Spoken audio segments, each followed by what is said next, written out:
Hello, everybody. Well, please, everybody please have a seat. It is great to be back in Jacksonville. You know, as president, I've been to all 50 states. I have seen some pretty incredible things, but I've also got a bucket list of things I still need to get done. Apparently, I have not yet made it to the world's largest outdoor cocktail party.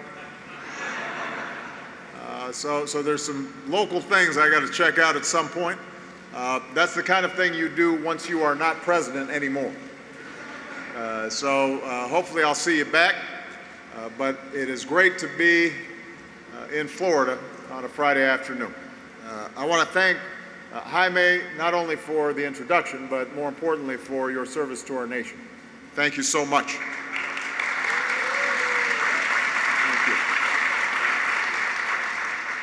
I also want to recognize two outstanding members of Congress who are here. Representative Corrine Brown. Where's Corrine? Hey, Corrine.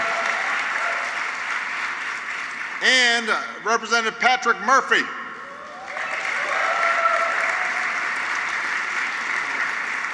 And I also want to thank everybody at Saft America for hosting us today, especially Tom Al-Saidi, and Chris Canute. You can't miss him.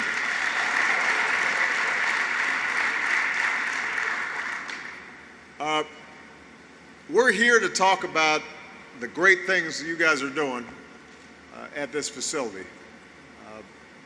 But before I begin, I do want to say a few words about yet another mass shooting that we've had to endure. Some of you may have heard yesterday a gunman murdered 3 people and injured 14 others in Heston, Kansas. And this morning I spoke with Mayor Kaufman and expressed our deepest condolences for the victims, their families, and the community as a whole. This comes after last weekend's rampage in Kalamazoo, Michigan, where 6 more innocent Americans were gunned down. And these acts may not dominate the news today, but these are 2 more communities in America that are torn apart by grief. And I felt it was important for me to say something today because somehow, as I've said before, this becomes routine. These sort of mass shootings that are taking place. We cannot become numb to this. Anybody who says they want to keep the American people safe has to care about this because it's happening in far too many towns and affecting far too many innocent Americans. And there are some things we can do about it. And right now, this Congress may not have any appetite to do something about it, but we need one that does. As long as I hold this office, I'm going to keep on bringing this up, even if it's not getting the same attention that it should. And I wish I didn't have to keep on talking about it. Lord knows I wish I didn't have to make these phone calls and comfort families. The real tragedy is the degree to which this has become routine. So I hope all of you pay attention to this. I hope the media pays attention to this. Once a week, we have these shootings. And it doesn't dominate the news. And that's got to change. So, thank you for allowing me to talk about that for a moment. The truth is, though, that even when we've got some real challenges out there, the reason I'm here today is because Saft is telling a story about the amazing work that people all across this country have done to bring America back from one of the worst financial crises in our history. So think about it. Sometimes people also forget where we've been, and if you forget where you've been, sometimes you don't know where you need to go. 7 years ago, the ground we were standing on was an empty plot of swampland. I don't know if gators make it up this far, but You know, it was not someplace you'd want to be wandering around. It had been ignored for more than a decade since the Navy base here closed. Back then, all around us, the economy was in a free fall. 800,000 Americans were losing their jobs every single month. That's almost the entire population of Jacksonville joining the unemployment line every few weeks. Families lost their homes, families lost their savings, and people here in Florida were especially hard hit. The unemployment rate here in Florida hit 11.2%, which was even higher than the national average. Fast forward today. Businesses like yours have created jobs for 71 straight months.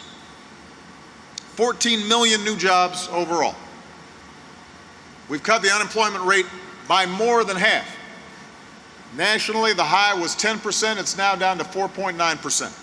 And here in Jacksonville, it is even lower. Our auto industry just had its best year ever.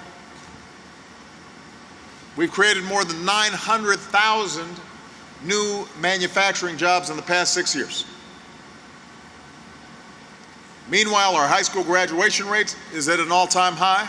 Nearly 18 million Americans have gained health care coverage, although here in Florida, there are a whole bunch of folks who haven't because the state hasn't expanded Medicaid. That's another topic.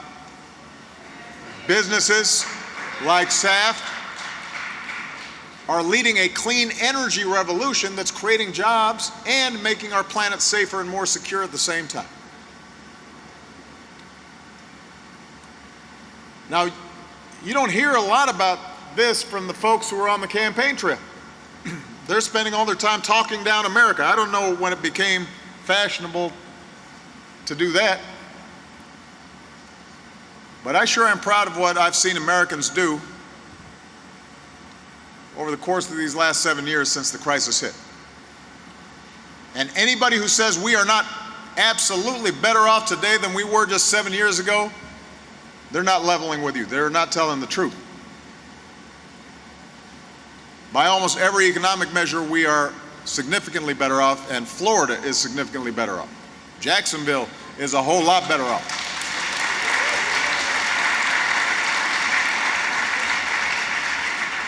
And the reason I make this point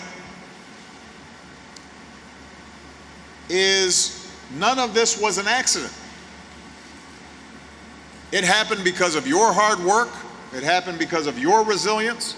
It happened because Americans looked out for one another and families scrimped and saved and workers retrained and businesses hired and expanded and students hit the books.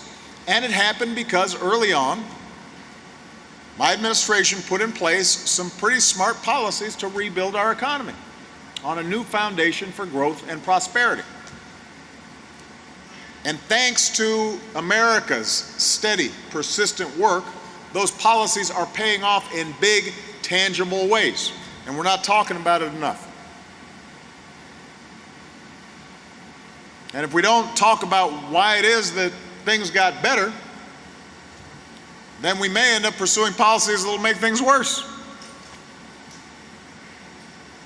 It's not to argue that everything's perfect.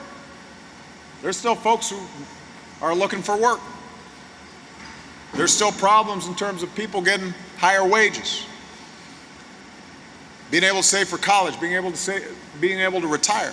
But if we don't recognize the progress we've made and how that came about, then we may chase some snake oil and end up having policies that get us back in the swamp. So part of what made us able to recover was something called the Recovery Act, which I fought for from my first days in office. We just marked the 7th anniversary. And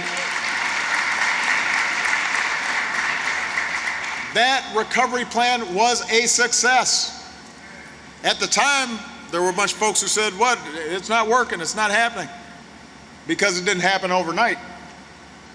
But you ask any credible economist, and they will tell you that if we had not acted, if we had not passed the Recovery Act, if we hadn't saved the auto industry, if we hadn't taken the steps we did, we could have fallen into another Great Depression. And if you doubt that, you look around the world. Because in places like Europe, where they took a path of cutting and not investing in clean energy and not investing in transportation and not investing in worker retraining, some of the same strategies that some politicians were arguing for right here in the United States and are still arguing for, those countries still have double-digit unemployment. Today, some of these countries still face double-digit unemployment. We're doing better than them on almost every measure. Here's what the Recovery Act did. It cut taxes for businesses investing in the future. It cut taxes for 95% of working families, more than 100 million families overall. The extensions of some of these measures are still in effect, and they're helping more than 1 million families here in Florida making ends meet. We extended aid to help working people put food on the table, kept millions of people from falling into poverty. And that in turn meant that they could be customers at local businesses, and that helped support local businesses in the area. We helped states and communities keep hundreds of thousands of teachers and first responders on the job, which meant they could afford to pay their mortgage, and they could afford to go to a restaurant once in a while, and they could afford to buy the computer that their child needed for school, all of which kept the economy going. We put people back to work repairing our roads and our bridges and our ports, even sprucing up the National Mall and Ellis Island and the Grand Canyon. And we did this all while making this one of the most transparent, above-board pieces of legislation in our history. Almost zero waste or fraud.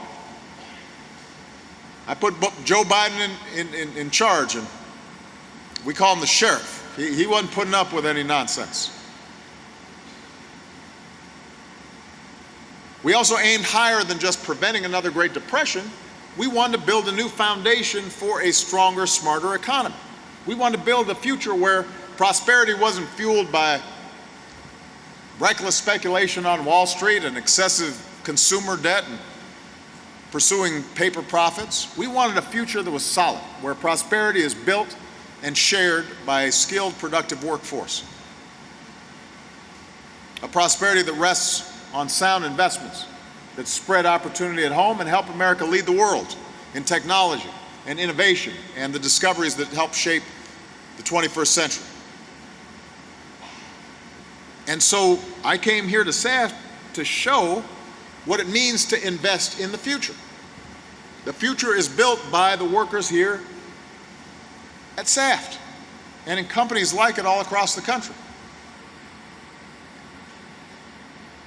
Because there are few areas where our efforts to build a new economy have paid off in a bigger way than in how we manage energy, make it cleaner, make it more efficient, help consumers, help businesses, and create jobs. When I took office, we were hopelessly addicted to foreign oil. The future of our renewable energy industry was pretty cloudy. It looked like it might start collapsing. But we knew that there were technologies out there that existed. The problem was they were too expensive. And because credit had frozen during the recession, it meant that a lot of entrepreneurs, a lot of businesses, they couldn't scale up to start taking advantage of these new technologies. Meanwhile, countries like Germany and China were racing ahead towards clean energy, creating the jobs that come with it, and we were falling behind. And I knew that the nation that won the race to drive the global economy and new energy, that was going to be the nation that won the 21st century, and I wanted America to win that race. So here's what we did. As part of the Recovery Act, we made the largest single investment in clean energy in our history. We invested in solar power. We invested in wind power. We invested in geothermal power. We gave seed money to entrepreneurs and businesses to get them to work with these promising new technologies and get them out of the door faster. Almost 98% of those investments that we made under one of our loan programs are paying off. Taxpayers are getting their money back and some, and these businesses are thriving. And overall, the clean energy investments we made in the Recovery Act have combined to support hundreds of thousands of jobs, including nearly 300 right here at Saft. This was an example of the fruits of those investments that we made. Jobs that America needs done, getting done right here in Florida. Just look around, you see what a difference hard-working Americans with some smart help from the government have been able to accomplish. 7 years ago, electricity from solar was just getting off the ground. Today, we've multiplied the amount of solar power America produces 30 times over. 7 years ago, there were just a handful of large-scale utility solar plants in America. Today, there are more than 30. Solar jobs are growing 12 times faster than other jobs. They're paying better than average. Meanwhile, we've tripled the power we harness from the wind. We've cut our net imports of foreign oil by nearly 60%.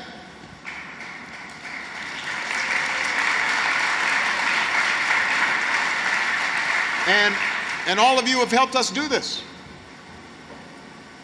Thanks to the investments we made in the Recovery Act, we've seen huge gains in our advanced battery industry. Because solar and wind don't work unless we've got good ways to store power when the sun's out or the wind's blowing, so that it can be used in a regular, reliable way. And the good news is America now has more than 24 factories manufacturing batteries and components for electric cars. And these batteries are nearly 70% cheaper and 60% more powerful than just 5 years ago. That's how fast we've been making progress in this area. And we're not just making advanced batteries for cars, we're putting them together so they're making batteries the size of cars. We just saw some. Look like trailer parks. And these batteries help stabilize our energy grid, which is allowing us to transition faster to renewable energy. That's what you're doing here at Saft. On my tour, I stepped inside, I took a look at a shipping container filled with cutting-edge lithium-ion batteries. It stores energy for times when the wind's not blowing and the sun's not shining. These batteries are the kinds of things folks don't always think about when it comes to renewable energy, but it couldn't be more important. So the good news is that over the final 3 months of last year, we deployed more advanced energy storage capacity than over the previous 2 years combined.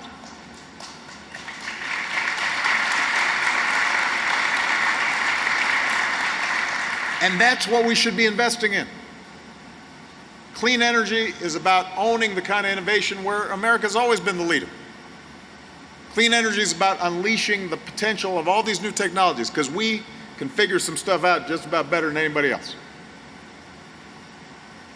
And just think about what we can do with something like solar in a place like the Sunshine State. Clean energy is about cutting carbon emissions and fighting climate change so that we can help our kids breathe cleaner and protect the planet for future generations and make sure that Florida doesn't get flooded. Clean energy is about making our economy less dependent on foreign oil from some of the most unstable parts of the world. And clean energy is about a steady stream of good jobs that give families a chance to reach for something higher and leave something better behind for their kids. And here's one other great fact about clean energy. It's providing thousands of jobs for veterans, including vets that we brought home from Iraq and Afghanistan.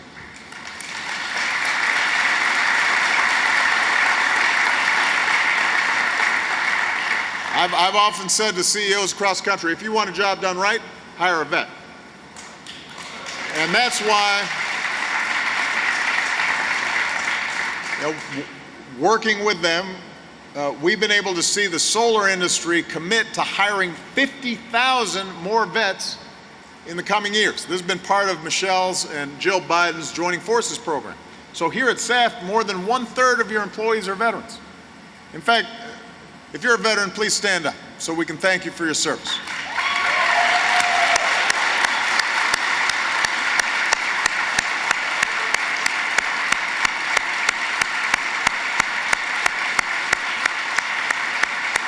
So,